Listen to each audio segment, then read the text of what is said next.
Some of you may be somewhere on this watering journey where I have also been. I first started off with jugs and little watering cans, but as your collection grows, you need bigger and more powerful watering devices. So then I ended up using a nice little sprayer thing that was pretty cool, broke it, and then I ended up buying this much bigger, nicer one. However, lugging this thing back and forth and filling it up with water like 3 or 4 times just to water all my plants started to get a little tiresome. So I finally decided I'm just going to buy a garden hose and a garden wand, and that is what we got going on here today. This is some revelational stuff for me. This is going to make my life 30 times easier. It's going to make watering so much faster.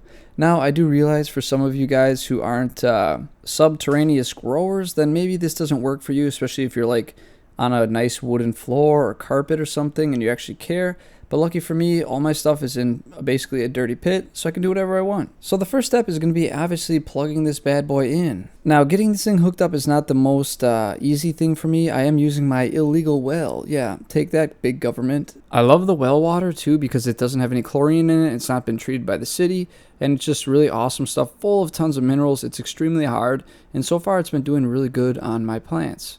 However, it's a little high in pH. I think it's like 8 or 9, so that's a little bad. It was kind of a pain in the butt to route this around because it has to go through like the little gym and behind all the filming stuff, and it's a little awkward. I might try and hook this up to the ceiling so it just runs along the ceiling and I don't like have it on the floor, but for now this will work just fine.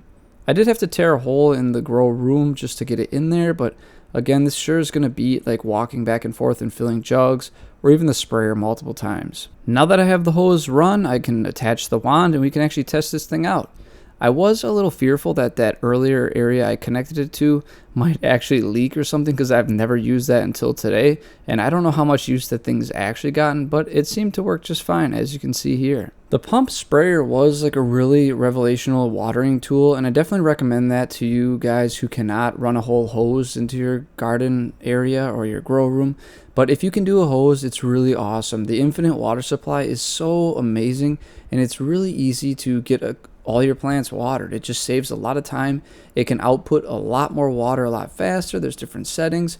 You can even buy one of those little like inline fertilizer tanks, so that way I can treat with like neem oil or whatever else I need. So it's just really cool. I honestly have no idea how some people do this where they have like 300 house plants like up in their actual house and they have to like hand water everything. That must be like maddening. But obviously for the basement, this is like the sweetest deal ever.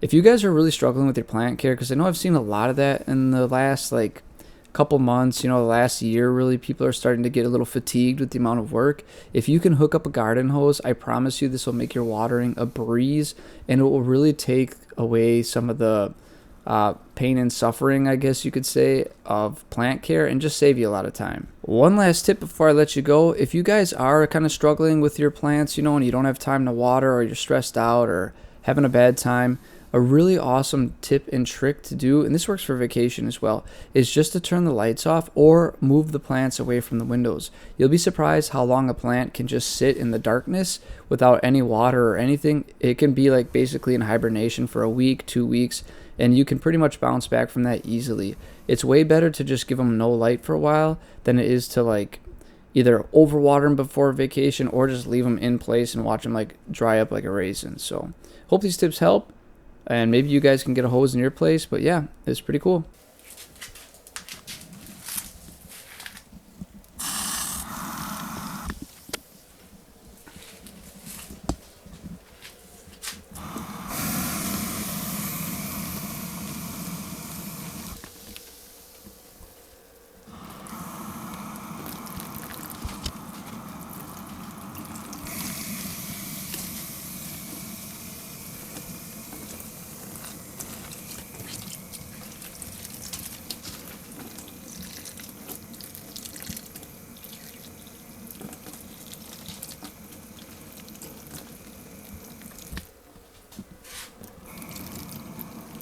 Oh no! Oh god.